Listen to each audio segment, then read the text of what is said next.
உடைய திட்டமிடலுடைய மூல தத்துவங்களை விளங்கிக் கொள்கின்ற வகையிலே இன்றைக்கு பிரதானமான ஒரு விடயமாக இருக்கின்ற அஹ், கருத்திட்டங்களினை அஹ், கருத்திட்டங்களினை அஹ், கண்காணிப்பு செய்து மீளாய்வு செய்த தொடர்பிலே என்னுடைய பிரசன்டேஷனை வந்து இதில் ஷேர் பண்ண முடியாம எனக்கு நான் என்னுடைய இந்த பிரசன்டேஷனை நான் நாளைக்கு உங்களுக்கு இதில் ஷேர் பண்ணி விடுவேன். இந்த அடிப்படையில் வந்து அஹ், கருத்திட்டத்தினுடைய மீளாய்வு மற்றும் கண்காணிப்பு மீளாய்வு தொடர்பான கருத்துக்களை நாங்கள் இன்றைக்கு விளங்கிக் கொள்ள முயற்சிப்போம். உண்மையில வந்து அஹ், கருத்திட்டம் கருத்திட்டங்களினை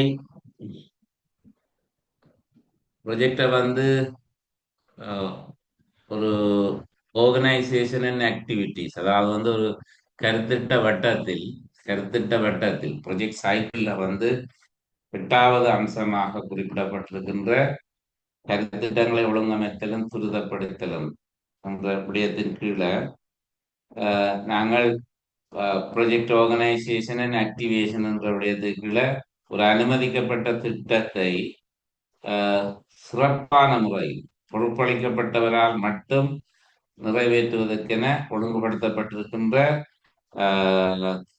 வேலை திட்டத்திலே இந்த கருத்திட்ட மேற்பார்வையும் கண்காணிப்பும் கட்டுப்பாடும் project supervision and monitoring and control என்ற விடயம் மிக முக்கியமானது.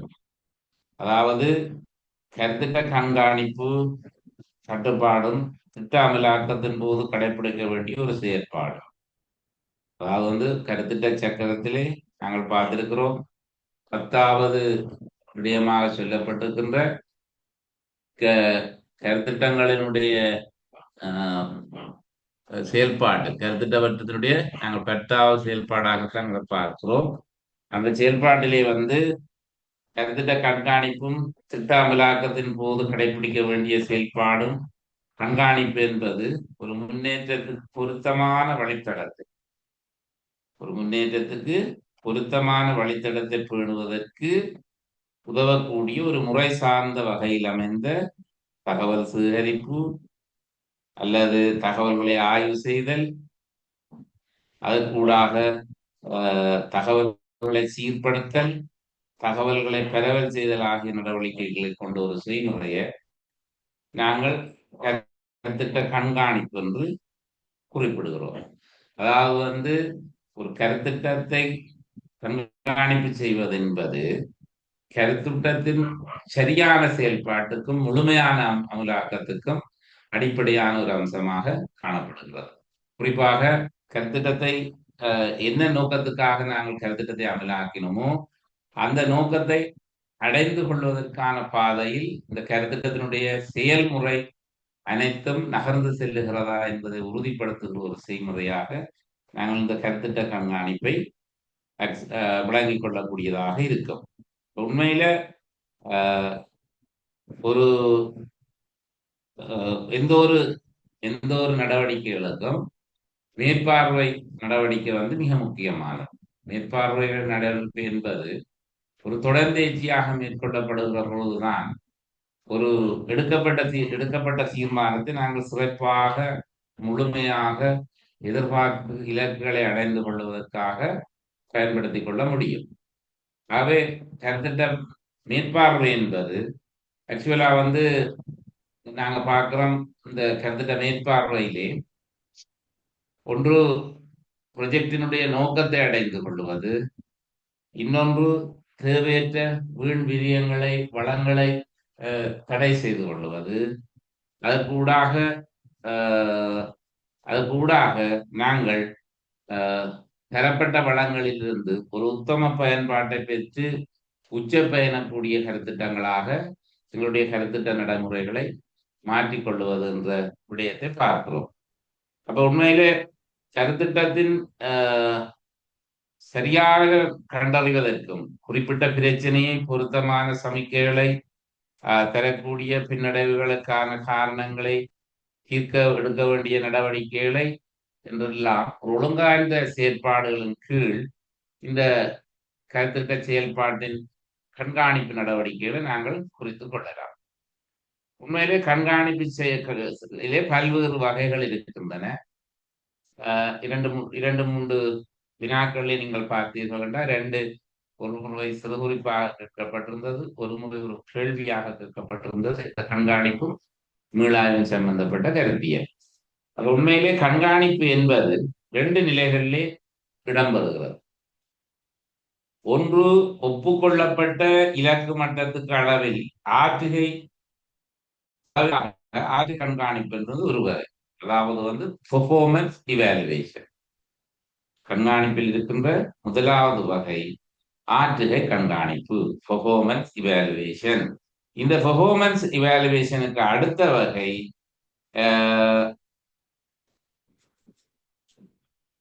செய்முறை கண்காணிப்பு, அதாவது ப்ரோசஸ் மானிட்டரிங். ப்ரோசஸ் மானிட்டரிங் என்பது ஒன்று, இரண்டாவது பெர்ஃபார்மன்ஸ் மானிட்டரிங் என்பது ஒன்று. அப்ப இந்த இரண்டுக்கும் இடையில 2 வகையாக நாங்க கண்காணிப்பை பிரித்துக் கொள்ளுகிறோம்.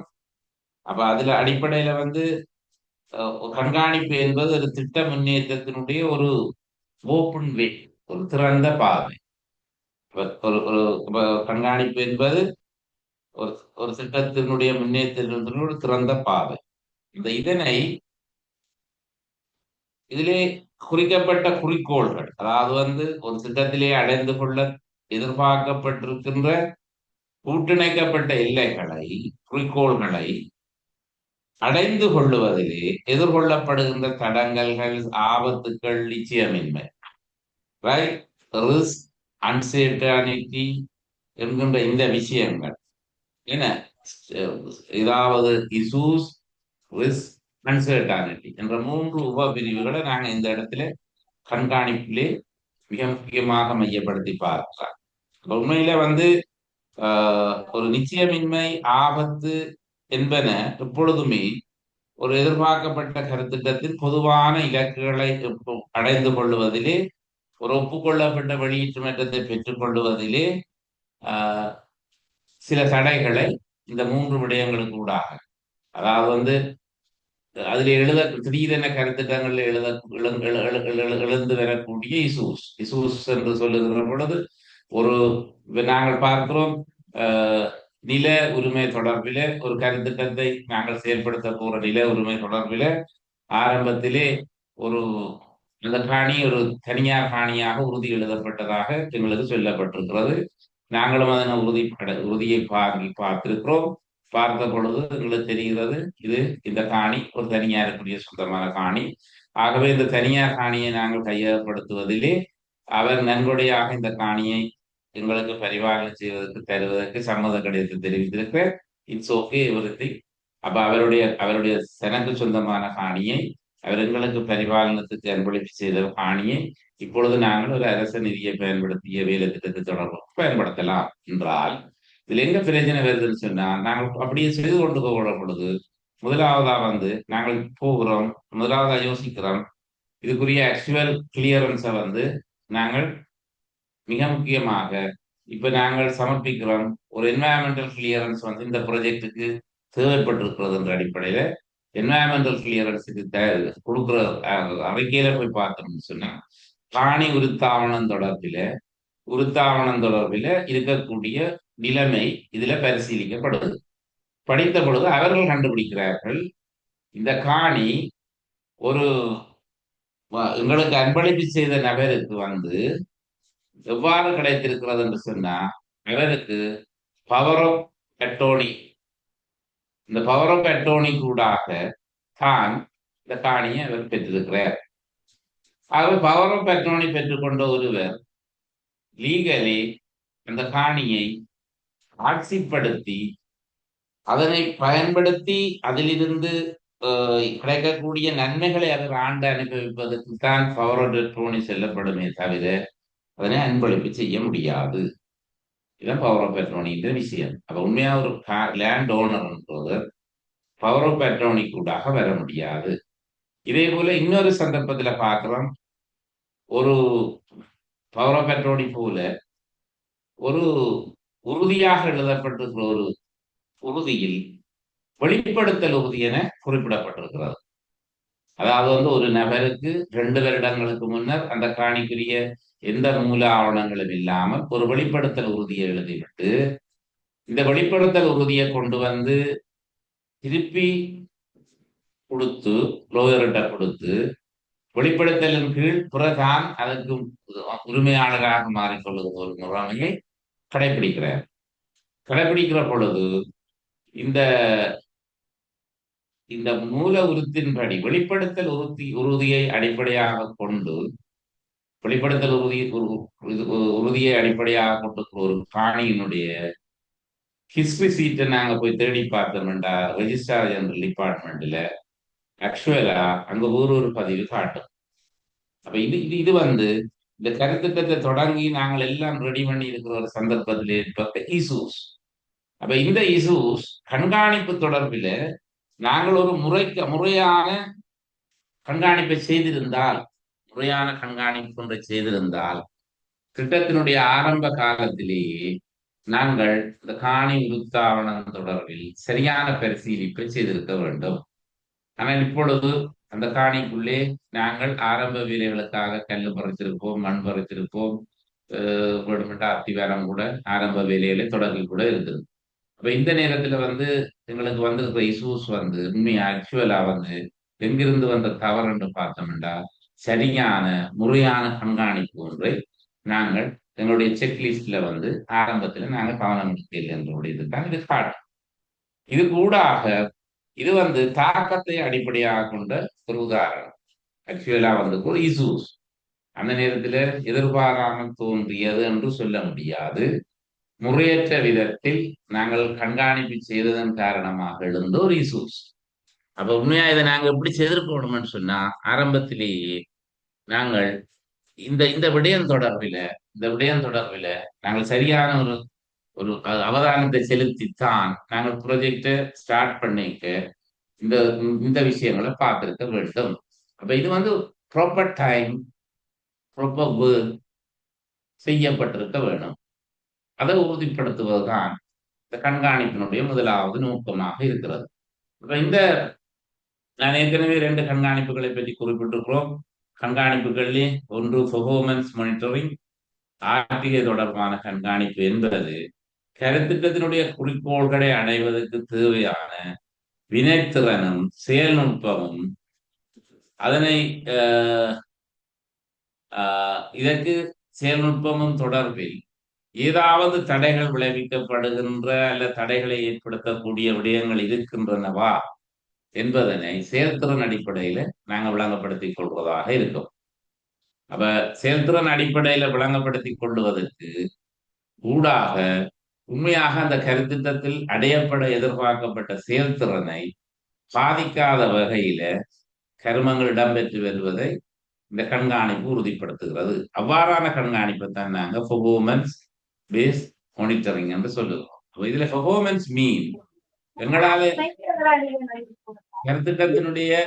கருத்திட்டம் குறித்தான அடையப்பட வேண்டிய இலக்குகள் என்ன என்பதையும் அந்த இலக்குகள் அடையப்பட்டனவா என்பதனையும் அடைந்து கொள்ளுவதில் அடையப்பட்டனவா என்று முற்று முழுதாக அல்ல அடையப்படுவதற்கான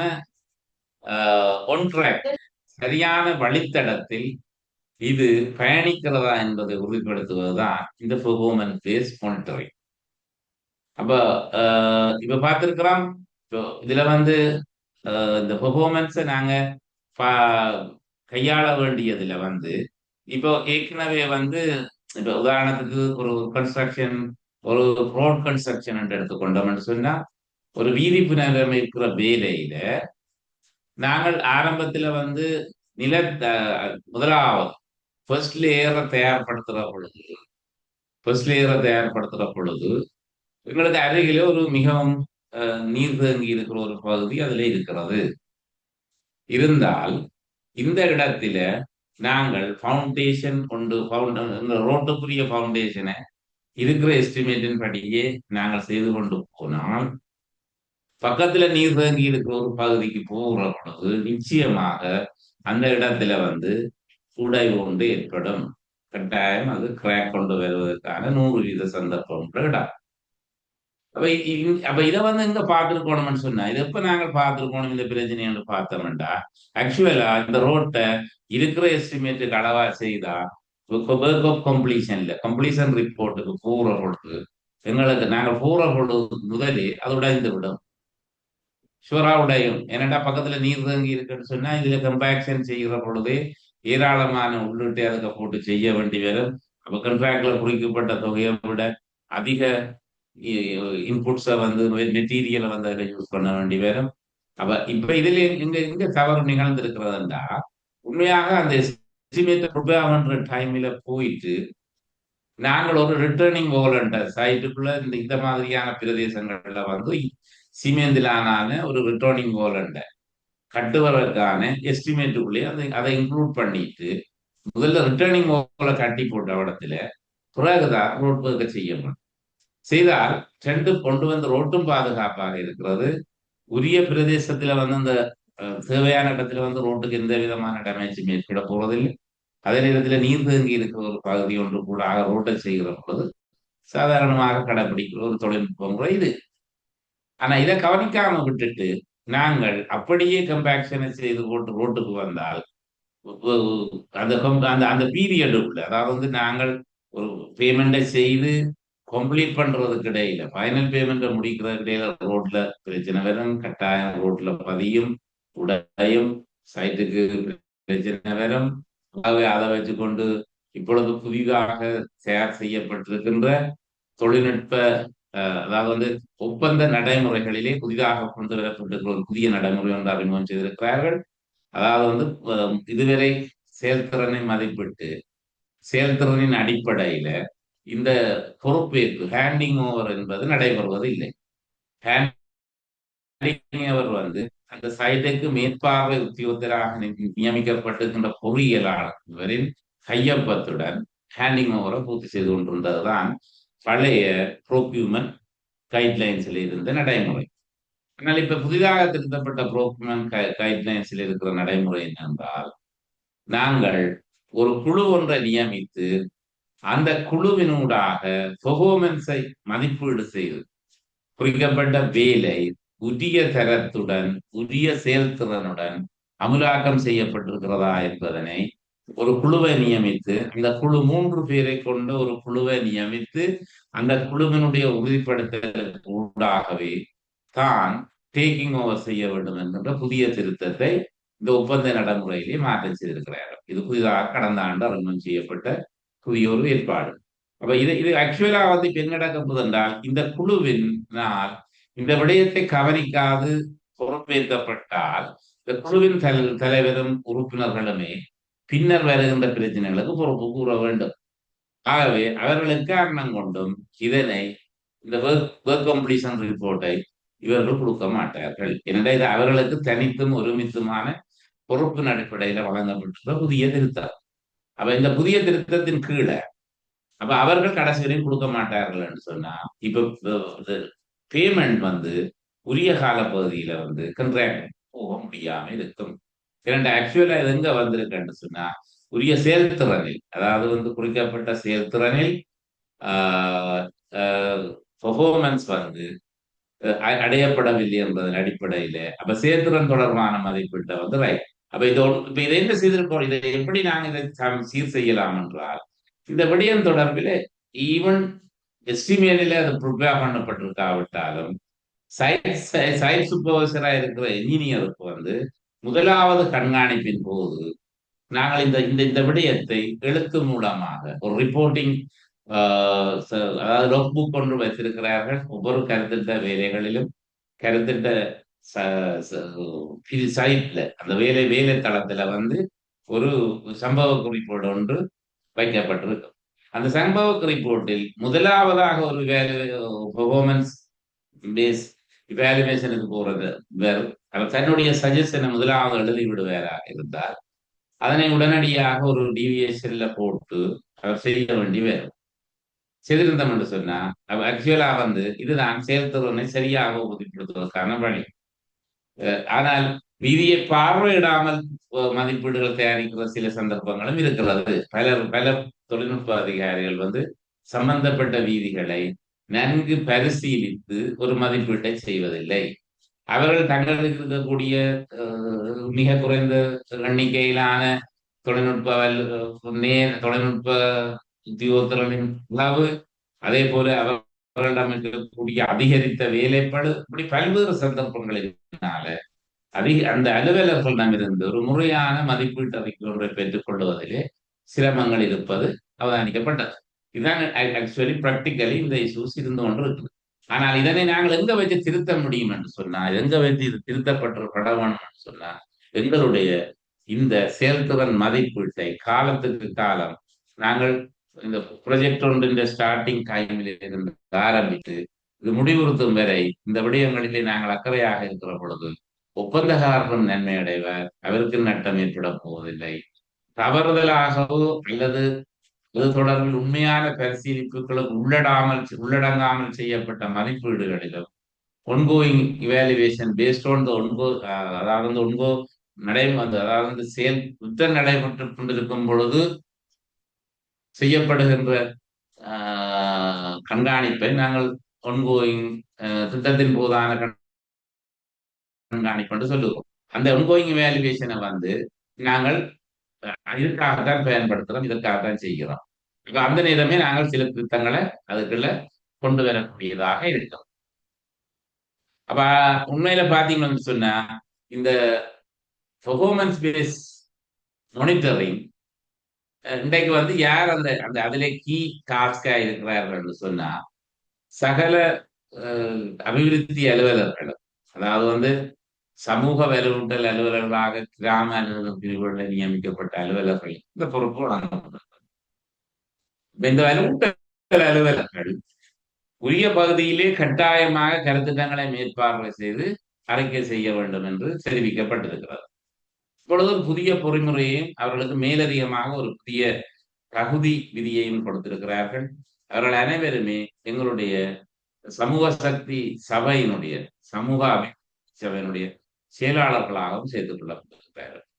அப்ப சமூக அபிவிருத்தி செயலாளர்களாக நியமிக்கப்பட்டிருக்கின்றவர்கள் இவர்கள் தங்களுடைய சமூக அபிவிருத்தி சபையிலே அந்த சபையிலே அந்த கிராமத்தை சேர்ந்தவர்கள் சமூக அபிவிருத்தி சபையிலே புதிய ஒரு ஏற்பாட்டை செய்திருக்கிறோம்.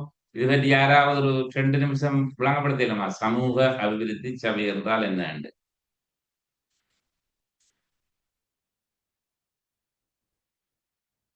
தெரிந்த ஒரு விடயம்.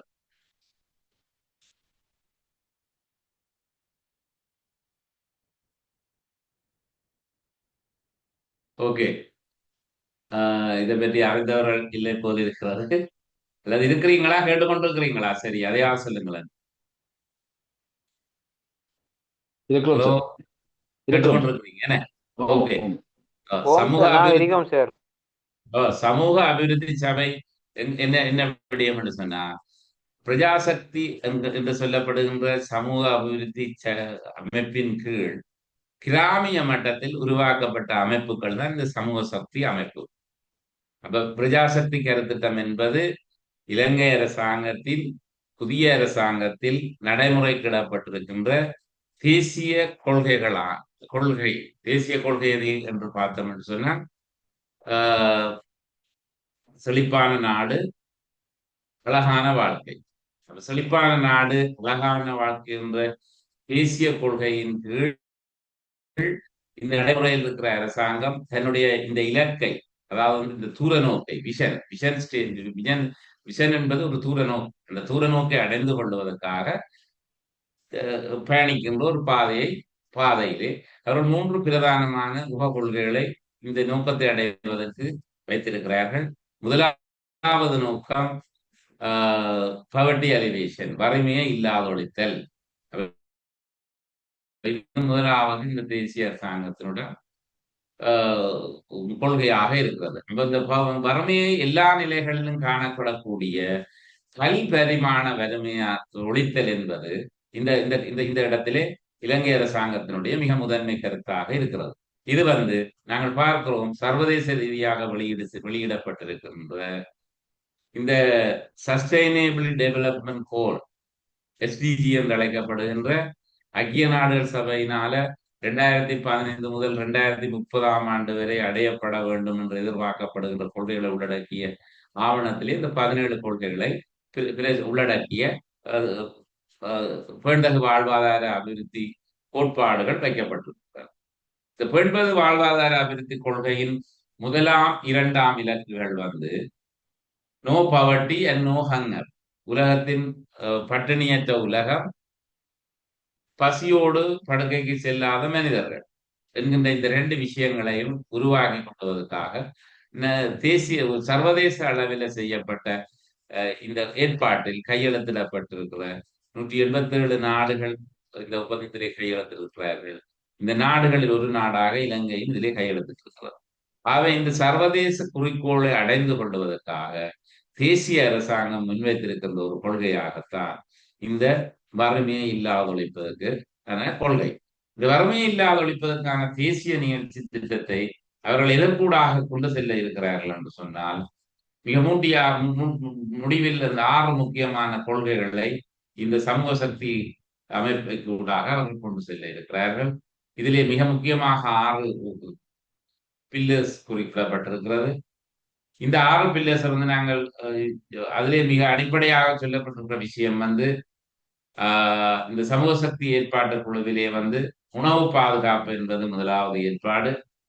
உணவு பாதுகாப்புக்கான அதாவது வந்து பட்டினி, போசாக்கின்மை, இந்த இந்த ஒரு நேர உணவேனும் பெற்றுக்கொள்ளாத குடும்பங்கள், இவ்வாறான குடும்பங்களுடைய அளவை குறைத்துக் கொள்வதற்காக நாங்க இந்த அஸ்வஸ்ம என்ற கருத்திட்டத்தை இந்த இந்த வறுமை ஒழிப்பு திட்டத்தின் கீழே முதலாவதாக உணவு பாதுகாப்பு அடிப்படையில் அறிமுகம் செய்திருக்கிறார்.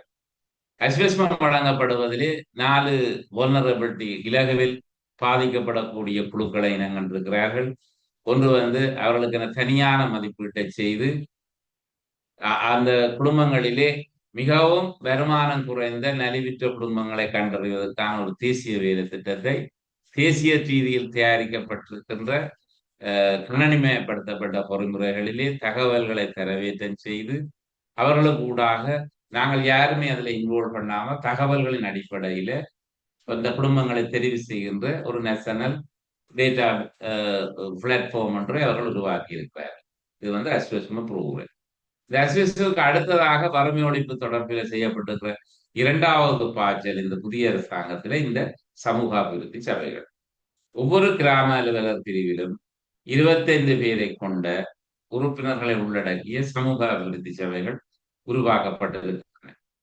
இதிலே முதலாவது வந்து அதிகாரிகள் குழு என்ற அடிப்படையிலே 5 பேர் உள்ளடக்கப்பட்டிருக்கிறார்கள். இந்த 5 பேரை உள்ளடக்கிய அதிகாரிகள் குழுவிலே தலைவராக சமூக அபிவிருத்தி சபைக்கென ஒருங்கிணைப்பு குழு தலைவரனுடைய நியமிக்கப்பட்டிருக்கின்ற பிரதிநிதி இதனுடைய தலைவராக செயல்படுகின்றார். இதில் ஏனைய 4 உறுப்பினர்கள் ஒன்று சமூக வலுவூட்டல் அலுவலர்கள் செயலாளர்களாக நியமிக்கப்பட்டிருக்கிறார்கள். கிராம அலுவலர், சமுர்தி அலுவலர் மற்றும் விவசாய ஆராய்ச்சி உதவியாளர்கள் ஆகிய 3 உறுப்பினர்களாக இருக்கிறார்கள். சில சந்தர்ப்பங்களில் மீன்பிடி கிராமமாக இருக்குமாக இருந்தால் கடத்தொழில் அலுவலரும், விவசாயத்தின் அதிகூடிய விவசாய பிரிவுகளை கொண்ட இடங்களில் விவசாய அதிகாரிகளையும் இந்த குழுவினுடைய 5 உறுப்பினர்களிலே உள்வாங்கிக் கொள்ள முடியும். ஆகவே இதுதான் அந்த அடிப்படையிலே அதிகாரிகள் குழு என்கின்ற அமைப்பு. இவர்கள் தான் இந்த குழுவிலே தலைமை தாங்குகிறார்கள். ஆகவே தலைமைத்துவம் இந்த இடத்திலே வழங்கப்பட்டது. இதனை தவிர 15 பேரை கொண்ட நிர்வாக குழு உருவாக்கப்பட்டிருக்கிறது. இந்த நிர்வாக குழுவிலே அவர்களும் கிராமங்களிலும் இருக்கக்கூடிய ஒவ்வொரு கிராமங்களிலும் இருக்கக்கூடிய சமய, சமூக மற்றும் அங்கத்திய செயற்பாடுகளிலே அல்லது பொருளாதார ரீதியாக இருக்கக்கூடிய செயற்பாடுகளிலே என்னென்ன விடயங்களிலே இருந்து மக்கள் தங்களுடைய வருமானங்களை பெறுகிறார்கள் என்ற அடிப்படையாக கொண்டு அவர்கள் எல்லோரையும் பங்கு கூறக்கூடிய முறையில் ஒரு கிராம அலுவலர் பிரிவுகளிலே 4-5 கிராமங்கள் இருக்கின்ற பிரிவுகளிலே இந்த கிராமங்கள் விடுபட்டு போடாத அடிப்படையிலே இந்த டெவலப்மெண்ட்டை செய்யணும். அதாவது இன்க்ளூசிவ், ஒருவரை ஏனும் கைவிடாத அபிவிருத்தி பொறிமுறை இந்த அரசாங்கத்தினுடைய தேசிய கொள்கைகளில் ஒன்றாக இருக்கிறது. இன்க்ளூசிவ் டெவலப்மெண்ட் என்ன. அப்ப இந்த ஒருவரையும் கைவிடாமல் செய்கின்ற அடிப்படையிலே இந்த 15 பேரும் கிராமத்தினுடைய வெவ்வேறு அமைப்புகளிலே இருக்கிறார்கள். இதிலே குறிப்பாக மிகவும் வசதியான மிகவும் முதலீட்டை கொண்ட அதிக வசதியான இருக்கிறவர்களை இந்த குழுவிலே உள்ளடக்க வேண்டும். மிக அஸ்வஸ்ம குடும்பங்கள்ல இருக்கக்கூடிய மிக வறுமையை தரிசித்துக் கொண்டிருக்கிற இல்லியோரத்தில் இருக்கின்ற குடும்பங்களிலிருந்து ஒரு பிரதியை நாங்கள் இந்த குழுவுக்கு வாங்குகிறோம். அப்ப இது ஒரு inclusive model. Based on the inclusive model ஒருவரையேனும் நாங்கள் கைவிடாத வாரம் அவருடைய பிரச்சனைகளை பிரதித்துவ படிக்கக்கூடிய வாரம் இந்த சமூக அபிவிருத்தி சபைகள் உருவாக்கப்படுகின்றன. இதனை விட அப்ப இப்பொழுது 20 உறுப்பினர்களை பற்றி சொல்லிட்டு அடுத்திருப்பவர்கள் ஆலோசனை குழு என்ற அடிப்படையிலே ஓய்வூதியம் ஓய்வூதியம் பெற்றுக் கொண்டிருக்கின்ற சமூகத்தினர், சமூகத்துக்குள்ளே வெளிநாடுகளில் வசிப்பவர்கள், உள்நாட்டில் குடியிருக்காத அதே நேரத்தில் இந்த கிராம அலுவலர் பிரிவுகளை நேசித்து வெளிநாடுகளில் இருக்கிறவர்களுடைய முதலீட்டை உள்நாட்டுக்கு கொண்டு வருவதற்காக நாட்டில் குடியிருக்காதவரையும் கூட இந்த குழுவிலே இணைத்துக் கொள்வதற்கு, இந்த ஆலோசனை குழுவிலே இணைத்துக் கொள்வதற்கான வாய்ப்பு அடுத்த 5 உறுப்பினர்களை நாங்கள் கொண்டு இருக்கோம். அப்ப இந்த அடிப்படையில இந்த சமூக அபிவிருத்தி சபைகளின் பிரதான செயற்பாடுகளாக வறுமை ஒழிப்பு வேலை திட்டத்தை தான் அவர்களுக்கு வழங்கப்பட்டிருக்கிறது. அப்ப முதலாவது கட்டமாக அந்தந்த மாவட்டங்களிலே இருக்கக்கூடிய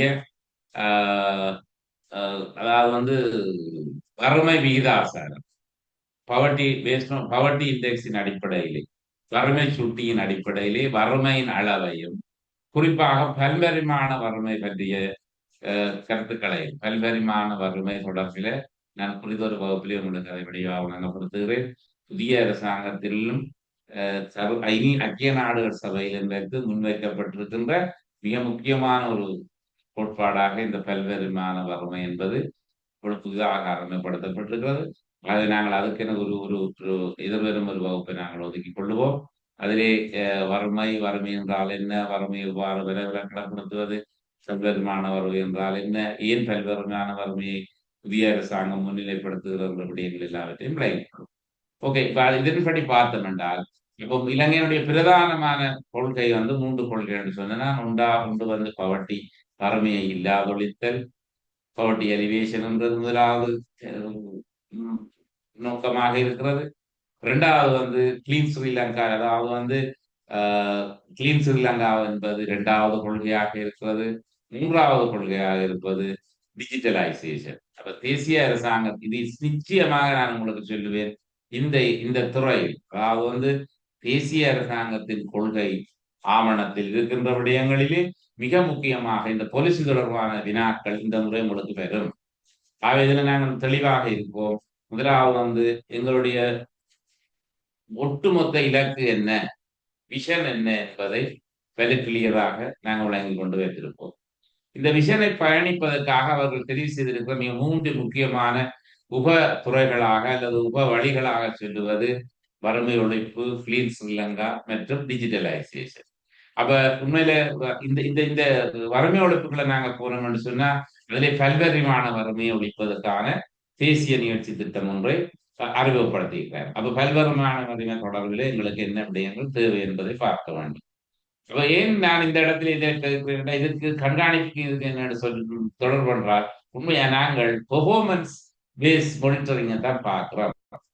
ஆர்டிகை தொடர்பில் அடையப்பட வேண்டிய விடயம் நாங்கள் வறுமை ஒழிப்புக்காக இத்தனை பேருக்கு அஸ்வஸ்மம் வழங்கணும் என்பது அல்ல, எங்கள் எத்தனை வீதம் எங்களால தேசிய வறுமையை நாங்கள் குறைப்பு செய்திருக்கிறோம் என்பதனைத்தான் இந்த கண்காணிப்பின் பெறுபேறாக நாங்கள் ஆய்வு செய்ய போகிறோம். ஆகவேதான் இந்த கண்காணிப்பினுடைய விடயத்துக்குள் தான் நான் இதை உள்ளடக்கி பார்க்கிறேன். இது உங்களுக்கு ஒரே நேரத்தில் நான் 2-3 விஷயங்களை 2-3 பரப்பில இந்த அறிவை நான் பகிர்ந்து கொள்ள விரும்புகிறேன். அது உங்களுக்கும் பிரயோசனமாக. இப்ப நாங்கள் அடுத்து கிளீன் ஸ்ரீலங்காவுக்குள்ள போனோம்னு சொன்னா அங்க 3 கம்போனன்ட் இருக்கு, 3 முக்கியமான கம்போனன்ட் இருக்குது. அப்ப பிரதானமா வறுமை ஒழிப்புல ஒன்று சமூக அபிவிருத்தி சபைகளும் அவற்றுக்கூடான புதிய வறுமை ஒழிப்பு தேசிய நடைமுறைகளை நாங்கள் பார்க்கிறோம். அதில் அடுத்தது அஸ்வஸ்மென்ட் என்ற இந்த கொடுப்பனவு தொடர்பிலும் அவற்றுக்கு புதிதாக ஒழுங்குபடுத்தப்பட்டிருக்கிற கொடுப்பனவிலே எல்லையோரத்தில் இருப்பவர்களுக்கான அதாவது தேசிய பொறிமுறை, கடும் பாதிப்புற்றோருக்கு வழங்கப்படுகின்ற, அதாவது அங்கவீனமுற்றவர்கள், மாற்றாற்றல் உள்ளோர், இந்த பிரிவினருக்கு வழங்கப்படுற கொடுப்பனவுகள். அதே போல வயோதிபர்கள், முதிர்ந்தவர்கள், வயது வந்தவர்களுக்கு வழங்கப்பட்டிருக்கின்ற எல்டர்ஸ் கொடுப்பனவு, முதியோருக்கான கொடுப்பனவு, இவை எல்லாமும் ஒரே சந்தர்ப்பத்தில அவர்கள் வறுமை ஒழிப்பு நிவாரணத்தை எஸ்பிஎஸ்ல கொடுப்பனவையும் பெற்றுக்கொண்டு, மாற்றாற்றல் உள்ளவருக்கான கொடுப்பனவையும் பெற்றுக்கொண்டு, அதே நேரத்தில் அந்த அந்த குடும்பத்தில் வேறொரு பாதிப்பு என்ற அடிப்படையில கடும் பாதிப்புற்றோருக்கான கொடுப்பனையும் கூட சேர்த்து பெற்றுக் கொள்ளக்கூடியவாறான ஏற்பாடுகளை இந்த இந்த இந்த பொறிமுறையில் நாங்கள் இணைத்திருக்கிறோம். அப்ப இது வந்து முதலாவது லேயர்ல இருக்கிற வறுமை ஒழிப்பு தொடர்பான தேசிய கொள்கை. இரண்டாவது வந்து கிளீன் ஸ்ரீலங்காவில் வந்து நாங்க பார்க்கிற 3 முக்கியமான ஏரியாக்கள் இருக்கிறது. ஒன்று சோஷியல் கிளீனிங், மற்றது மென்டல் கிளீனிங், மூன்றாவது என்வாயன்மெண்டல் கிளீனிங். அப்ப சமூக சுத்தப்படுத்தல், ஆஹ் ஆஹ் உளம் உளம் சார்ந்த அல்லது மனநிலை சார்ந்த சுத்தப்படுத்தல், மூன்றாவது சுற்றாடலை சுத்தப்படுத்தல், பாதுகாத்தல். அப்ப இதிலே வந்து மிக முக்கியமாக இந்த 3 கொள்கைகளிலிருந்து எதிர்பார்க்கப்படுவது ஒரு ஊழல் மோசடியற்ற இலங்கை பற்றிய எண்ணத்தை தான் நாங்கள் இதுல வழங்கப்படுத்துறோம். இதுல இருந்து எதிர்பார்க்கப்படுறோம். அடையப்பட வேண்டிய பெர்ஃபார்மன்ஸ் என்னன்னு பார்த்தோம்டா, ஒரு ஒரு நேர்மையான நம்பகத்தன்மையுடைய, வளங்களை வீணடிக்காத, அரச வளங்களையோ இல்லை ஏனைய வளங்களையோ வீணடிக்காமல் மிக குறைந்த உள்ளீட்டு வளங்களை பாவித்து மிக அதிக அளவிலான ஒரு வெளியீட்டை தரக்கூடிய ஒரு பொறிமுறை ஒன்றை உறுதிப்படுத்துவதற்கான அரச பொறிமுறை ஒன்றை நாங்கள் எதிர்பார்க்கிறோம். அப்ப ஆக்சுவலா வந்து இதுல பார்க்கணும்னு சொன்னா என்வாயன்மெண்டல் கிளீனிங் ஏன் செய்யப்பட வேண்டும் என்று பார்த்தோம்னு சொன்னா, சூழலில் இருக்கின்ற தேவையற்ற பொருட்களை அல்லது பிளாஸ்டிக்களை அப்புறப்படுத்துவதற்காக இது செய்யப்படவில்லை. இவ்வாறான attitude ஒன்றுக்கு attitude சேஞ்சஸ் தான் இதுல மெயினாக எதிர்பார்க்கப்படுகிறது. அப்ப எதிக்கல் கிளீனிங் தான், எதிக்கல் மனோநிலை சார்ந்த சுத்தப்படுத்தல். எதிக்கல் கிளீனிங்ல இருந்து ஸ்டார்ட் பண்ணித்தான் நாங்கள் என்வாயன்மெண்டல் கிளீனிங்க்கு போக வேணும். ஆக்சுவலா நாங்க இப்ப பாக்குறோம், இப்போ இருக்கிற ப்ராக்டிக்கல் மாடல் என்னன்னு பார்த்தோம்னு சொன்னா, நாங்கள் எதிக்கல் கிளீனிங்ல செய்யப்பட்ட விடயங்களை விட என்வாயன்மெண்டல் கிளீனிங்ல காட்டுற கன்சர்ன் வந்து அதிகமாக இருக்கிறது.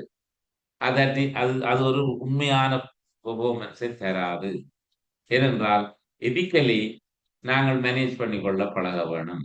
எங்களுக்கு தெரிய வேணும், எங்களிடம் இருக்கிற காபோய்ஸ் வந்து நாங்கள் தெருவில் வீசக்கூடாது என்று. தெருவில் வீசிய காபோய்ச்சை பேக்கில் எடுத்து கட்டுவதன் ஊடாக எந்த எந்த பெர்ஃபார்மன்ஸ் அடையப்படுது? அடையப்படுறதுக்கான வாய்ப்பு இல்லை. அது வந்து ஆட்டிடியூட டச் பண்ணாம, ஆட்டிடியூட மாத்தாம நாங்கள் போயிட்டு செய்கிற ஒரு மேலதிக தேவையற்ற வேலையாக இருக்கும். அவர்கள் வீசிக்கொண்டே இருப்பார்கள், நாங்கள் புறக்கி கொண்டே இருப்போம். இதான் நடக்கும். இப்போ ஆக்சுவலா எங்க சேஞ்சஸ் வரணும்னு சொன்னா, எதிக்கலி நாங்கள் அந்த விடயத்தை செய்திருக்க வேணும். நாங்கள் ஒரு கிளீன் ஹேண்டா இருக்க வேணும். ஒரு லஞ்சம் ஊழலற்ற பேர்வழியாக நாங்கள் இருக்க வேணும். எப்பொழுதுமே ஒரு அரசு சேவை வழங்குவதற்காக கையூட்டு பெற்றவர்களாக, கையூட்டு பெறுவதற்கான மனநிலையை கொண்டவர்களாக, அல்லது கையூட்டை ஊக்குவித்து கருமங்கள் ஆற்றுவதற்கு வெளியில் இருந்து வருபவர்களுடைய விலைக்குள் சிக்குவவர்களாக நாங்கள் இருக்கக்கூடாது என்பதுதான் இந்த எதிக்கல் கிளீனிங் வந்து எங்களுக்கு போதித்துக் கொண்டு இருக்கு. அப்ப இது வந்து 2வது பாலிசியா பார்க்கும். ஆக்சுவலா நடக்க போற பெர்ஃபார்மன்ஸ் வந்து பெர்ஃபார்மன்ஸ் மானிட்டரிங் எங்க போக வேண்டும்டா, இவற்றை பற்றிய நோக்கத்தை போக வேண்டும். மற்றது சுற்றாடல் என்வாயன்மெண்டல் கிளீனிங் என்பது என்வாயன்மெண்டலை பாதுகாப்புடையதாக மாற்றுவதுதான் என்வாயன்மெண்டல் கிளீனிங்.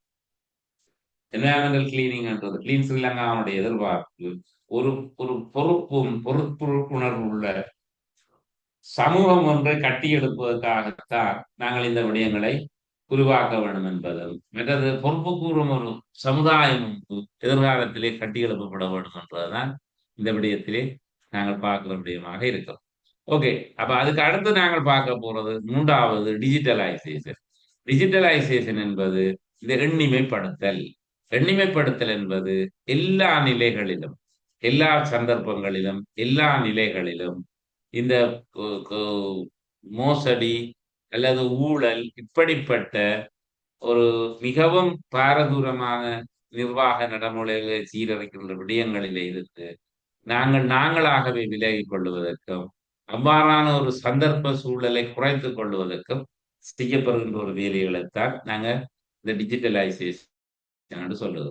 ஆக்சுவலா வந்து இன்றைக்கு ஒரு தகவல் தொழில்நுட்பத்துக்கு ஊடாக கணனிமயப்படுத்தப்பட்ட தலைமைத்துவத்துக்கு ஊடாக ஒவ்வொரு தனிநபர்களையும் நாங்கள் அவர்களுடைய அஹ், அஹ், அவர்களுக்கென வழங்கப்பட்டிருக்கிற ஆளடையாள அட்டை இருந்து தனி தகவல்களை உருவாக்கி கொள்ளுகிற ஒரு தேசிய டேஷ்போர்ட் ஒன்று இப்பொழுது இந்த பிரஜாசக்தி கருத்திட்டத்தின் கீழ உருவாக்கப்பட்டு வருகிறது.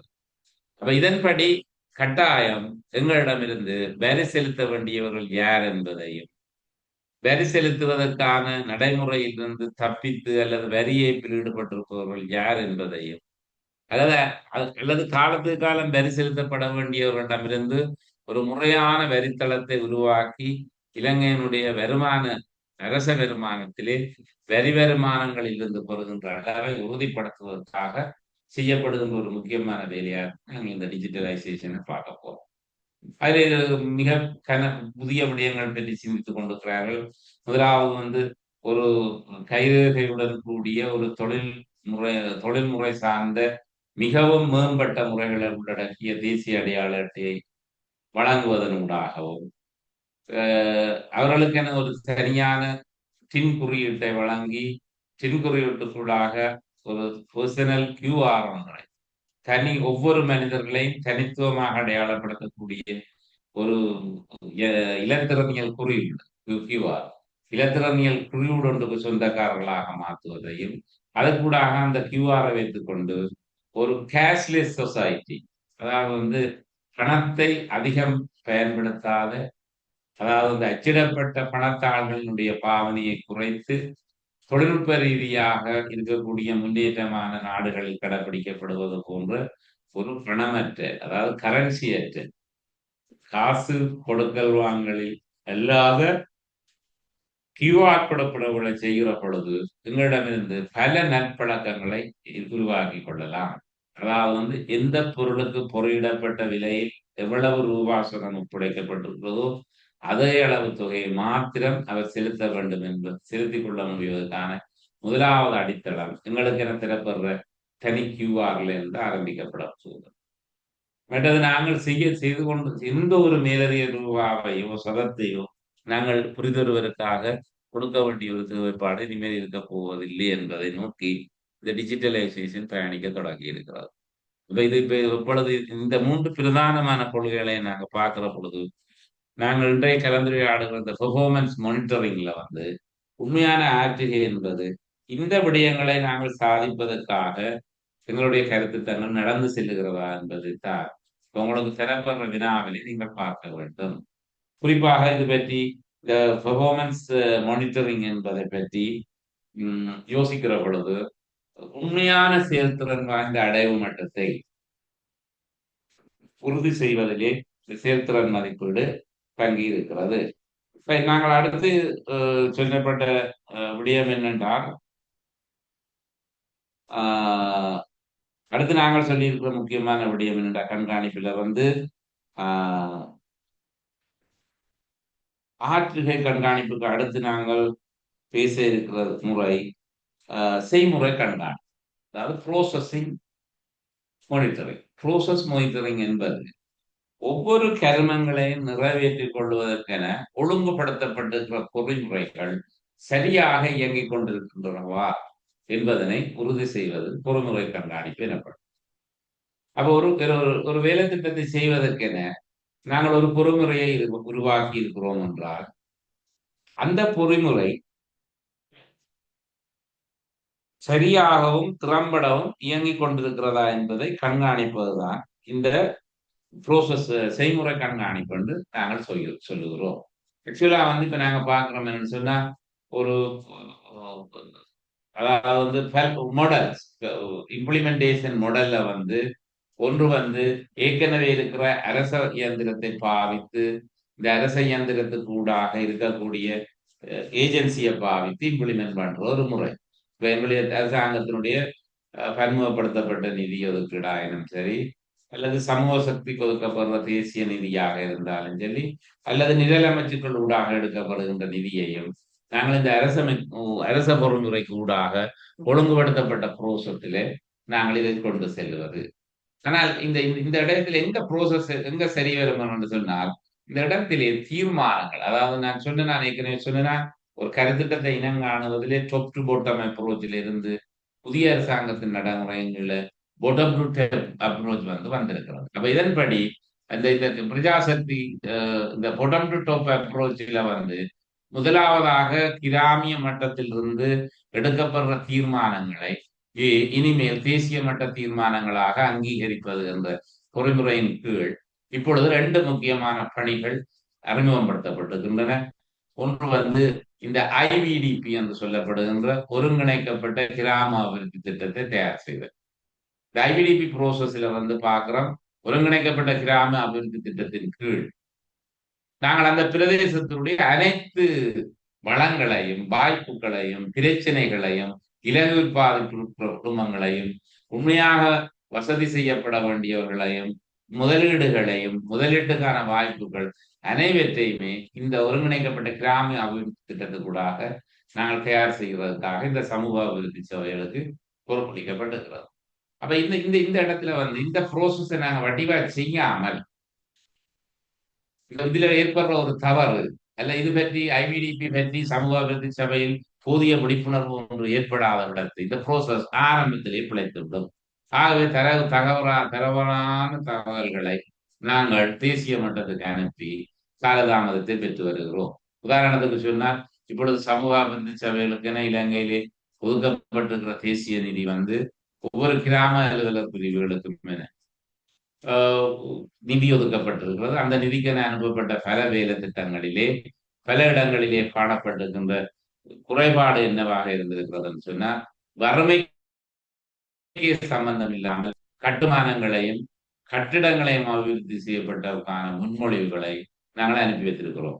இப்பொழுது என்ன நடந்திருக்குன்னு சொன்னால், உண்மையாக இது நாங்கள் சமூக சேவைகளை மாசி மாதத்திலே நிறுத்தி இருந்தோம். நாடு முழுவதிலும் ஆரம்பிக்கப்பட வேண்டிய சமூக அபிவிருத்தி சேவை மாசி மாதத்திலே பூர்த்தி செய்யப்பட்டிருந்தது. ஆனால் கருத்திட்டங்கள் இப்பொழுது வரை அங்கீகரிக்க முடியவில்லை என்றால், இதுக்கிடையே இழக்கப்பட்டிருக்கிற இந்த 3 மாதமும் ஒரு புரோசஸில் ஏற்பட்டிருக்கிற செய்முறை அடிப்படையில் ஏற்பட்டிருக்கிற தவறாக கருதலாம். ஏனென்றால் இந்த செய்முறையின்படி முறையாக ஒரு ஐவிடிபி தயாரிக்கப்பட்டு முன்னுரிமைப்படுத்தப்பட்ட தேவைப்பாடுகளை இனங்கண்டு அந்த தேவைப்பாடுகளை தீர்வு செய்யக்கூடிய கருத்திட்டங்களையும் அதிலே இனங்கண்டு வழங்குகிற பொழுது அதைத்தான் இந்த படிவம் 1 கேட்டிருந்தார். கையளிங்கள் கேட்டிருந்தார். ஆனால் அதிலே கலைக்கப்பட்ட அந்த அந்த அந்த வறுமை ஒழிப்பு இலக்குக்கு அப்பாற்பட நாங்கள் கருத்திட்டங்களை அனுப்பியதால் பல மாவட்டங்களில் இப்பொழுது இந்த கையில திட்டத்தை அமலாக்குவதிலே பல்வேறு இடர்பாடுகள் இருக்கிறது. அப்பொழுது மீள மதிப்பீடு செய்து திருப்பி காலதாமதங்களை ஏற்படுத்துகிறார். அப்ப இது இது எங்க வருகிறது? ஆக்சுவலா சரியாக இந்த ப்ரோசஸை நாங்க செய்ய தவறினால், ஐவிடிபி என்பது முதலாவது மிக முக்கியமான அடிப்படை தகவல் ஆவணமாக கருதப்படுகிறது. இந்த அளவு தூரத்துக்கு இலங்கை திட்டமிடல் வரலாற்றிலே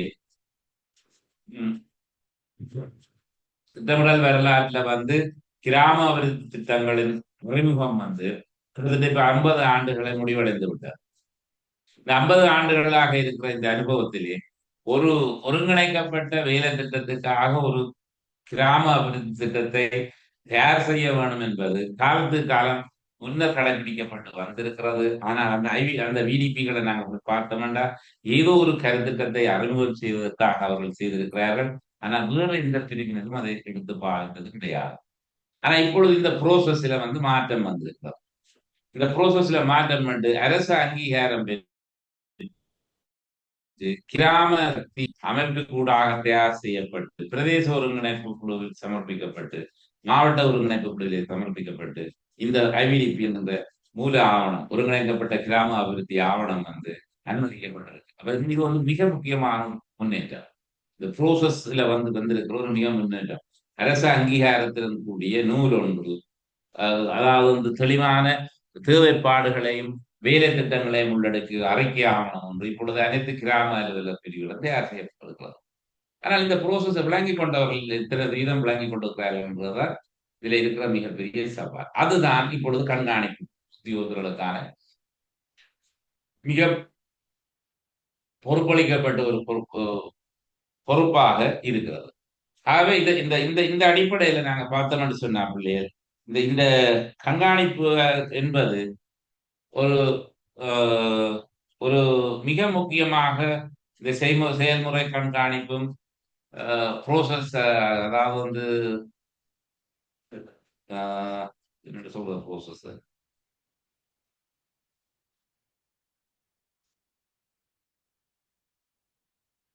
செய்முறை கண்காணிப்பு, செய்முறை கண்காணிப்பும் இந்த திட்ட செயல்பாடு தொடர்பில் கடைபிடிக்கப்படுகின்ற மிக பிரதான பிரிவுகளாக நாங்கள் பார்க்கிறோம். உண்மையில வந்து இந்த கண்காணித்தல் இருக்கக்கூடிய திட்ட கட்டுப்பாட்டு செய்முறையானது ஒரு ஒரு திட்டங்களை கட்டுப்படுத்துவது எப்பொழுதும் நாங்கள் அதிலிருந்து தவறி செல்லாமல் இருப்பதற்கு இந்த கண்காணிப்பு நடைமுறைகள் வந்து மிக முக்கியமாக அவசியமாக வலியுறுத்தப்பட்டு வருகிறது. இதிலே பல்வேறு கட்டுப்பாட்டு ஆவணங்கள், கண்காணிப்பின் போது பயன்படுத்தப்படுகின்ற பல்வேறு கட்டுப்பாட்டு ஆவணங்கள் இருக்கின்றன. கண்ட்ரோல் டாக்குமெண்ட் என்று சொல்றோம். இந்த கண்ட்ரோல் டாக்குமெண்ட் வந்து கண்காணிப்பு அல்லது கட்டுப்பாட்டு செயல் நடவடிக்கைகளில் இவ்வாவணங்கள் கருத்திட்டத்தினுடைய நிலையை நன்கு வெளிப்படுத்தக்கூடியவாறு இந்த கருத்திட்டத்திலே இந்த கண்காணிப்பு ஆவணங்கள் பிரசுரிக்கப்படுகிறது. அந்த வகையிலே எழுத்து மூலமான நிலவர அறிக்கை, சிச்சுவேஷன் ரிப்போர்ட் என்று சொல்றது. சிச்சுவேஷன் ரிப்போர்ட், நிலவர அறிக்கை என்பது ஒரு கண்காணிப்பினுடைய முதலாவது ஆவணமாக நாங்கள் கருதி கொள்ளுகிறோம். அப்ப எழுத்து மூலமான நிலவர அறிக்கை என்பது ஒரு மேற்பார்வை செய்யப்படுகின்ற பரிசோதிக்கின்ற உத்தியோகத்தரினுடைய அந்த நிலைமையை வெளிப்படுத்துவதற்காக தயார் செய்யப்படுற எழுத்து மூல ஆவண அறிக்கையாக இருக்கும். இரண்டாவது விடயம் வந்து நடவடிக்கைகள், ஆபத்துக்கள், பிரச்சனைகள் மற்ற தொடர்புடைய விடயங்கள் தொடர்பாக ஒரு புதுப்பிக்கப்பட்ட பட்டியல். இது வந்து இரண்டாவது மானிட்டரிங் கண்ட்ரோல் டாக்குமெண்டாக இருக்கும். அதாவது வந்து இப்ப இருக்கக்கூடிய பிரச்சனைகளும் தொடர்பில ஒரு நியூ லிஸ்ட், செக்கிங் லிஸ்ட் உண்டு, செக் லிஸ்ட் ஆஃப் புதிய நியூ செக்கிங் லிஸ்ட் ஒன்று இன்ட்ரடியூஸ் பண்ணப்படும். உண்மையா என்னண்டா செக் பண்ணி போட்டு அதுல செய்ய கொண்ட வேண்டிய மாற்றம் செய்யப்பட வேண்டிய விடயங்களில நாங்க ஒரு நியூ செக்கிங் லிஸ்ட் பயன்படுத்துறோம். அப்ப இது இரண்டாவது ஆவணமாக இருக்கிறது. மற்றது திட்டங்களுடைய மெய்யான முன்னேற்றங்களை பிரதிபலிக்கும் முன்னோட்ட அறிக்கைகள், ப்ரோக்ரஸ் ரிப்போர்ட். அப்ப ஆக்சுவலா வந்து ப்ரோக்ரஸ் ரிப்போர்ட் வந்து எத்தனை மாதங்களுக்கு, எத்தனை கால ஆண்டுகளுக்கு நாங்கள் எதிர்கூறப்பட்டிருக்கிற வேகத்தில ப்ரொஜெக்ட் நகர்ந்து செய்கிறதா, அவுட்புட் சரியாக வருகிறதா என்றதை பரிசீலிப்பதுக்காக பயன்படுத்தப்படுற ஆவணமாக இந்த ப்ரோக்ரஸ் ரிப்போர்ட்டை பார்க்க. அப்ப முன்னேற்ற அறிக்கைகள் என்பது, உண்மையா முன்னேற்ற அறிக்கைகள் என்பது மூன்றாவது நாங்கள் இதுல கண்டுபிடிக்கிற. அப்போ ஒன்று சிச்சுவேஷன் ரிப்போர்ட், இரண்டாவது வந்து செக்கிங் லிஸ்ட், மூன்றாவது வந்து ப்ரோக்ரஸ் ரிப்போர்ட். நாலாவதா நாங்கள் சொல்லக்கூடிய விடயம் உண்மை செலவுக்கும் பாதீட்டு செலவுக்கும் இடையில் ஒப்பிடும்போது திட்டத்தில் ஆரம்பத்தில் மதிப்பீடு செய்யப்பட்ட செலவுக்கும் தற்போதைய போக்குமான கம்பரட்டிவ் அனாலிசிஸ், ஒப்பீட்டு ஆய்வு என்பது அடுத்த ஆவணமாக வருகிறது. அதாவது வந்து நாங்கள் மதிப்பீடு செய்த செலவினங்களுக்கும் உண்மையில் நடைமுறையில் இருக்கிற செலவினங்களுக்கும் இடையில் ஏற்படக்கூடிய மாற்றங்களை வெளிப்படுத்துவது தான் இந்த கம்பரட்டிவ் அனாலிசிஸ். இது ஒரு அறிக்கை வடிவத்தில் நாங்கள் சப்மிட் பண்ணலாம். அடுத்தது அஞ்சாவது ஆவணம் வந்து கணக்காய்வு அறிக்கை, மீளாய்வு அறிக்கை. அப்ப ஒவ்வொரு இடத்திலையும் வந்து ஒரு சரியான சரியான செயல்பாட்டை வலியுறுத்துவதற்கு நாங்கள் இந்த ஆடிட் ரிப்போர்ட்டை பாவிக்கிறோம். ஆடிட் ரிப்போர்ட் வந்து இப்பொழுது இருக்கிற ஆடிட் ரிப்போர்ட்ல வந்து நாங்கள் என்ன விஷயங்களை குறிப்பிடலாம் என்றால், ஆக்சுவலா ஒரு ஆடிட் ரிப்போர்ட் வந்து மிகவும் சிறந்த அந்த நிறுவனத்தினுடைய முழு மதிப்பீட்டை, சொத்துக்கள், பொறுப்புகள், கொடுக்கப்பட வேண்டியவை, பெற்றுக் கொள்ளப்பட வேண்டியவை, ஆபத்துக்கள், நன்மைகள் அனைத்தையும் வெளிக்காட்டுவதற்காகத்தான் இந்த வருடாந்த கணக்காய்வு அறிக்கைகள் தயார் செய்யப்படுகிறது. இது ஒரு மிக முக்கியமான கண்காணிப்பு ஆவணமாக இருக்கிறது. ஆனா இந்த கண்காணிப்பு ஆவணங்களில் இப்பொழுது சொல்லக்கூடிய இன்னும் ஒரு விடயம் இருக்கிறது. நாங்கள் பெருமளவு இடங்களிலே வந்து உரிய கால பகுதியிலே கண்காணிப்பு அறிக்கைகள் செய்யப்படுவதில்லை என்ற ஒரு குற்றச்சாட்டு. 2 வருடங்களுக்கு முற்பட்ட கண்காணிப்பு அறிக்கை ஒன்றை, ஒரு ஆடிட் ரிப்போர்ட்டை, கணக்காய்வு அறிக்கை ஒன்றை நாங்கள் ஒரு 2 வருடத்துக்கு பின்னர் பரிசீலித்து வழங்கினார். இப்பொழுது இருக்கக்கூடிய நடைமுறையிலே எந்த மாற்றங்களையும் அல்லது எந்த முன்மொழிவுகளையும் அதிலிருந்து ஒரு கற்றறிந்த பாடம், ஒரு லெசன் பெற்றுக்கொள்ள முடியாது.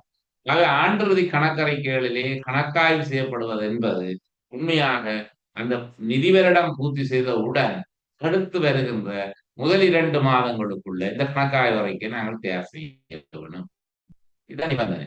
ஆக இந்த கணக்காய்வு அறிக்கை நாங்கள் நிபந்தனை அந்த அந்த அந்த அந்த நிபந்தனையின் அடிப்படையில் நாங்கள் கணக்காய்வு அறிக்கையை செய்தால்தான் உண்மையாக கருத்திட்டத்தில் இருக்கக்கூடிய போக்கு, கருத்திட்டத்தை பாதிக்கின்ற சூழல், அல்லது நிறுவனம் குறித்து அல்லது நிறுவனத்தினுடைய நீண்டகால நிலைத்திருப்பு தன்மை என்பது குறித்தெல்லாம் நாங்கள் சரியான பரிசீலனையை பெற்றுக்கொள்ளலாம். அப்ப தனியே அப்ப இந்த 5 ஆவணங்களும், நான் குறிப்பிட்ட 5 ஆவணங்களும் கண்காணிப்பு ஆவணங்கள் என்று சொல்லப்படும். அப்ப இதை ஒரு தனி கேள்வியாக அல்லது தனி சிறு குறிப்பாகவும் கேட்கலாம். மற்றது நாங்கள் இப்ப நாங்கள் ஆக்சுவலா பார்க்கிறோம்னு சொன்னா ஒரு ஒரு ஒரு பெர்ஃபார்மன்ஸ் பேஸ் மானிட்டர் அல்லது ஒரு செயல்திறன் கண்காணிப்பு என்பது எந்த சந்தர்ப்பத்திலே அது ஏன் தேவைப்படுகிறது என்று பார்த்தோம்னு சொன்னால், உண்மையாக ஒரு முகாமைத்துவ கருவியாக வெளியீட்டை உச்சப்படுத்தி உரிய முன்னேற்றத்தின் வழித்தடத்தை கொண்டு செல்வதற்கு ஒரு முகாமைத்துவ கருவியாக இந்த கண்காணிப்பு இருக்கிறது. உரிய நோக்கத்தை அடைந்து கொள்வதற்கு, உரிய செயல்பாட்டை உச்சப்படுத்துவதற்கு இந்த கண்காணிப்பு என்பது ஒரு முக்கியமான உதவியாக இருக்கிறது. அதே போல பரஸ்பர நாணயத்தன்மையை மேம்படுத்துவதற்கு இது உதவி அளிக்கிறது. அந்த நாணயத்தன்மையை, டிரான்ஸ்பெரன்சி என்பது மிக முக்கியமான ஒரு விடயமாக இப்பொழுது நாங்கள் பேசிக் கொண்டிருக்கின்றோம். அப்போ இந்த குட் கவர்னன்ஸ் கம்போனன்ட்ல நல்லாட்சி இயல்புகளிலே அடிப்படையாக இருக்கின்ற 5 பிரதான செய்முறைகளிலே இந்த குட் கவர்னன்ஸிலே சொல்லப்படுகின்ற டிரான்ஸ்பெரன்சி, நாணயத்தன்மை என்பது இருக்கிறோம். அப்ப நாணயத்தன்மையை உறுதி செய்வதென்றது எப்பொழுதுமே எங்களுடைய கண்காணிப்பு ஊடாகத்தான், ஒரு கருத்திட்டத்திலும் சரி, செலவு செய்யப்பட்ட நிதி தொடர்பிலும் சரி, ஒரு சிறந்த நாணயத்தன்மையை வழிகாட்டிக் கொள்வதற்கு இந்த கண்காணிப்பு நடவடிக்கை மிக முக்கியமாக இருக்கிறது. உதாரணத்துக்கு பார்த்தோம்னு சொன்னா, ஒரு வருடாந்த கணக்காய்வு செய்யப்படுமாக இருந்தால் அந்த வருடாந்த கணக்கறிக்கை நிறுவனத்தினுடைய நிதி நிலைமை தொடர்பிலும், நிறுவனத்தில் இடம்பெற்ற அல்லது இடம்பெறுவதற்கான வாய்ப்புள்ள சுரண்டல் அல்லது மோசடி, ஊழல் என்பனவற்றுக்கு எதிராக இந்த செயல்பாட்டை நாங்கள் உறுதி செய்து கொள்ளலாம். அப்ப கட்டாயமாக நாங்கள் இந்த டிரான்ஸ்பெரன்சி என்பது இதனூடாக நிலைநிறுத்தப்படுகிறது. அக்கௌண்டபிலிட்டி என்பது, டிரான்ஸ்பெரன்சி என்பது வெளிப்படைத்தன்மை, அக்கௌண்டபிலிட்டி என்பது நாணயத்தன்மை. அப்ப இந்த நாணயத்தன்மை, வெளிப்படைத்தன்மை என்பனவற்றை ஒரே நேரத்தில் உறுதி செய்வதற்கு இந்த கண்காணிப்பும் பொறிமுறை என்பது நாங்கள் முக்கியமாக அவதானித்துக் கொள்கிறோம். அதைவிட முக்கியமாக அடுத்து நாங்கள் போனோம் என்றால், ஒரு திட்டத்தினால் அடைய எதிர்பார்க்கப்படுகின்ற பொருட்கோள்களை சரியான செயல்பாட்டினூடாக நிர்ணயம் செய்வதற்கு பெஸ்ட் ப்ரோசஸ் இதுல இன்க்ளூட் பண்ணப்படும். அப்ப சரியான செயல்பாட்டை உறுதி செய்வதற்கு இந்த பெர்ஃபார்மன்ஸ் பேஸ் செயல்திறன் வாய்ந்த மதிப்பீடு கண்காணிப்பு என்பது முக்கியமாக எங்களுக்கு உதவுகிறது. இதே போல நாங்கள் முன்னேற்றம் ஒன்று தடையாக இருக்கிற பிரச்சனைகளை இலகுவாக இனங்காணுவதற்கும், அடையாளப்படுத்திக் கொள்வதற்கும், அதற்கு எதிராக முன்னெச்சரிக்கை ஒன்றை வழங்குவதற்கும் இந்த விடயம் எங்களுக்கு உதவி கொண்டு இருக்கிறது. இதே போல வெளியீட்டு இடைவெளி, குறைபாடுகள் என்பனவற்றை அடையாளப்படுத்துவதற்கும், அதாவது பெர்ஃபார்மன்ஸ் கேம்ப் எந்த அளவு தூரத்துக்கு ஏற்பட்டிருக்கிறது, ஆற்றுகையின் ஏற்பட்டிருக்கிற இடைவெளி என்ன என்பதனை அந்த கருத்திட்டத்தோடு சம்பந்தப்பட்டவர்கள் எல்லோருக்கும் எதிர்கூறுவதற்கு நாங்கள் இதனை பயன்படுத்திக் கொள்ளலாம். மற்ற சரியான நேரத்துக்கு எடுக்கப்படும் ஒரு பொருத்தமான நடவடிக்கையை வெளிப்படுத்துவதற்கு இது உதவி அளிக்கும். சரியான நேரத்தில் எடுக்கப்படும் பொருத்தமான நடவடிக்கை, correct time as a correct action. அப்ப சரியான ஒரு நேரத்தில் சரியான சந்தர்ப்பத்தில் எடுக்கப்படுற ஒரு நடவடிக்கைக்காக இந்த இந்த பெர்ஃபார்மன்ஸ் மானிட்டரிங் என்பது எங்களுக்கு தெரியும். ஓகே. அப்ப நாங்கள் இது கருத்துட்டங்களிலே இதனுடைய அனுபவங்களை பார்க்கல. நான் கடைசியாக ஒரு விஷயத்தை சொல்லுகிறேன், விளங்கப்படுத்துவேன். அதை தவிர தீர்மானம் எடுத்தலை மேம்படுத்துவதற்கு ஊக்கமளிக்கிறது. அது ஒரு டிசிஷன் மேக்கிங் என்பது பல்வேறு மட்டங்களிலும் பெஸ்ட் டிசிஷன் ஒன்று உருவாவதற்கு இந்த இந்த இந்த இந்த மானிட்டரிங் என்பது எங்களுக்கு உதவுகிறது. அது பெஸ்ட் டிசிஷன் மேக்கிங் ஒன்று எடுத்துக்கொள்கிறது. மற்றது ஒரு சரியான ஃபீட்பேக்கை வந்து கருத்திட்டங்களோடு தொடர்புடைய உத்தியோகத்தர்களான கருத்திட்ட முகாமையாளர்கள், கருத்திட்ட சப்போர்டினேட்ஸ், உதவுனர்களுக்கு இது பெற்றுக் கொடுக்கிறது. அப்ப உண்மையான அமலாக்கம் தொடர்பில் சிறந்த ஃபீட்பேக்கை, பின்னூட்டலை பெற்றுக் கொள்ளுதல். நாங்கள் நடந்து கொண்டிருக்கிற கர்ம காரியங்களிலே இருந்து எப்பொழுதும் ஒரு பின்னூட்டலை பெற்றுக்கொள்ள வேண்டும். அப்ப கடைசியில் இந்த கிளாஸை முடிச்சுட்டு வந்து, தம்பி ஏதாவது கேட்கிறீங்களா, உங்களுக்கு சந்தேகம் இருக்கிறதா, இந்த வகுப்பு தொடர்பு என்ன கருத்து சொல்லுகிறீர்கள் என்பது ஆஸ் எ ஃபீட்பேக். எப்பொழுதுமே ஃபீட்பேக் என்பது தான் குறிக்கும். நாங்கள் செய்திருக்கிற விடயங்கள் தொடர்பில் எந்த அளவு தூரம் பிள்ளைகள் சென்று சேர்ந்திருக்கிறது, அவர்கள் எவ்வளவு ஆர்வத்தோடு இந்த விடயத்துக்குள்ளே அவர்கள் தேடுவதை இந்த வளவாளர்கள் வழங்குகிறார்களா, அவ்வாறு வழங்கப்பட்டால் மட்டும்தான் பெர்ஃபார்மன்ஸ் மானிட்டரிங் வந்து சரியாக இருக்கு. அப்ப அதை நீங்கள் உறுதி செய்து கொள்ள வேண்டும். அதுக்காக நாங்கள் இறுதி சந்தர்ப்பத்திலே கேட்கிறோம் பிள்ளைகளை, நீங்கள் ஏதாவது கேட்க விரும்புறீங்களா, நீங்கள் ஏதாவது சொல்ல விரும்புறீங்களான்றது இதிலிருந்து தான் வருகிறது. அப்ப உண்மையிலே அடுத்த அந்த அதே போல கற்றுக்கொண்ட பாடங்களை கொண்டு அடுத்த கட்ட நடவடிக்கைகளை வளப்படுத்திக் கொள்வதற்கான வாய்ப்பு உங்களுக்கு இருக்கு. இப்ப லெசன் லேர்ன் என்பது உண்மையாக கற்றறிந்த பாடங்கள் அல்லது கற்றுக்கொண்ட பாடங்கள் என்பது இன்னொரு பெஸ்ட் பிராக்டிஸ் ஒன்று. இந்த மிகப்பெரிய வாய்ப்பான ஒரு புதிய நடைமுறை ஒன்றை நாங்கள் ஆரம்பிப்பதற்கு மிக உதவியாக எங்களுக்கு இருக்கிறது. சரியா? அப்ப இந்த இந்த இந்த விஷயங்கள் தான் ஒரு கண்காணிப்பு தொழில்நுட்பம் என்பதனுடைய அடிப்படையாக இருக்கிறது. அப்ப உண்மையிலே வந்து ஒரு ஒரு சரியான குவாலிஃபைட் மானிட்டரிங் மெக்கானிசம் என்பது வந்து மானிட்டரிங் மெக்கானிசம் என்பது கண்காணிப்பு பொறிமுறை. அப்போ ஒரு குவாலிஃபை கண்காணிப்பு பொறிமுறை என்பது எப்படி செய்யப்படுகிறது என்று பார்த்தோம்னா, கருத்துட்டங்களில வந்து இப்ப கண்காணிப்பு செய்முறை சரியான வகையிலும் உரிய பொறுப்புகளை தரக்கூடிய வகையிலும் இடம்பெறுவதை உறுதி செய்வதற்கு ஒரு படிமுறை தொழில்நுட்பம் ஒன்று கடைபிடிக்கப்பட்டு வருகிறது. ஸ்டெப் பை ஸ்டெப் இந்த அப்ரோச்சை நாங்கள் பயன்படுத்தினால் ஒரு சிறந்த கண்காணிப்பு தொழில்நுட்பத்தை நாங்கள் உறுதி செய்து கொள்ளலாம். முதலாவதாக வந்து இது இந்த திட்ட அமுலாக்க முகவரினால இது செய்து கொள்ளப்பட வேண்டும்.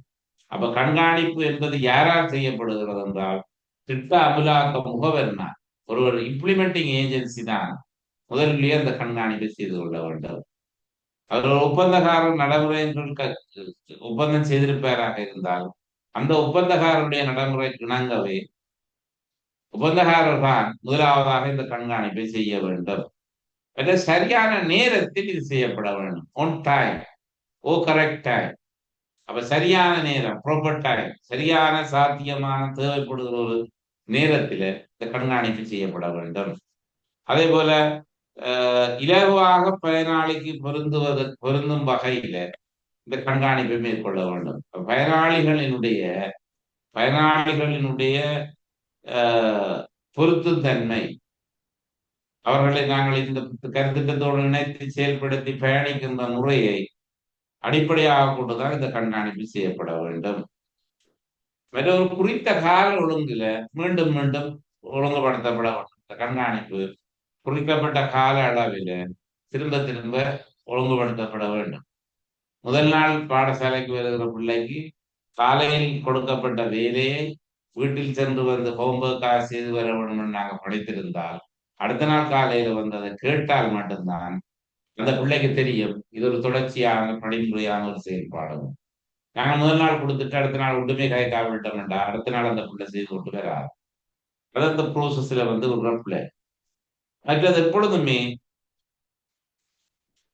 ஒரு பின்னூட்டலை மேம்படுத்துவதற்கு கட்டாயம் பின்னூட்டல் ஒரு ஃபீட்பேக் மெக்கானிசம் வந்து எங்களுக்கு வந்து தகவல்கள் வந்து இப்ப நாங்கள் அனுப்பி வைக்கிற தகவல், நாங்கள் எதிர்பார்க்கிற விடயங்கள், இது வந்து நிறுவன அமலாக்கம் போர்களிடம் சென்று சுழண்டு மீண்டும் எங்களுக்கு வந்து சேர வேணும். அப்ப இப்படி நடந்தா இப்படி நடந்திருக்கு, இப்படி நடந்தா இப்படி நடந்திருக்கு. அப்ப இப்ப நாங்கள் வழங்கப்பட்ட ஆலோசனை அமலாக்கப்படுகிறதா, செய்யப்படுகிறதா, அல்லது நாங்கள் அனுமதித்திருக்கிற அல்லது நாங்கள் பிரேரித்திருக்கிற விடயங்கள் வந்து ஏற்கனவே ஸ்ட்ரீம்லைன் பண்ணப்பட்டிருக்கிறதா என்று ஒழுங்குபடுத்துகிறது என்பது இந்த பின்னூட்டலை அடிப்படையாக கொண்டதான விடயமாக இருக்கிறது. ஓகே. அப்ப நான் இப்பொழுது சரி இதோட நாங்கள் இந்த இந்திய வகுப்பறை நாங்கள் நிறைவு செய்ய வேண்டும். அதுக்கு முதல் நீங்கள் உங்களுக்கு இருக்கக்கூடிய இது தொடர்பிலான ஏதாவது அபிப்பிராயங்களை நீங்கள் இப்பொழுது பகிர்ந்து கொள்ளலாம்.